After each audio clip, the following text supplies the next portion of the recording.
Tokom prethodne godine u Crnoj Gori dogodilo se više od 6.000 saobraćajnih udesa, a veliki broj zabilježen je i u prvim danima ove, saopšteno je gradskoj iz uprave policije.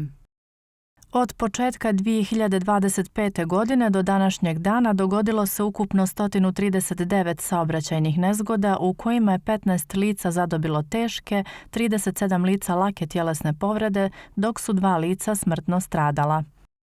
Predsjednik Nezavisnog sindikata policije Igor Rmandić navodi da je najčešći uzrok saobraćajnih nezgoda i nesreća ljudski faktor, ali i veliki broj automobila koji se uvozi. To su prilično jaki automobili koji se uvoze, neopreznost vozača, žurba da se uvijek stigne prije nego što može da se stigne. Zatim, jedan od uzroka je i alkohol, odnosno vožnja pod uticajem alkohola, zatim psihoaktivne supstance koje se, nažalost, moramo konstatovati, sve više koriste.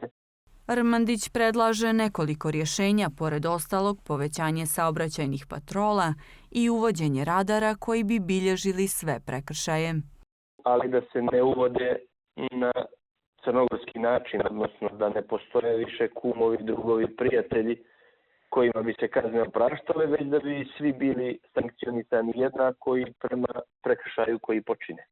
Trenutno je glavni problem nedostatak kadra, ističe Rmandić i poručuje da se nada da će sa dolaskom mladih kolega saobraćajnih patrola na crnogorskim drumovima biti mnogo više i da će se efikasnije kažnjavati vozači koji ne poštuju propise.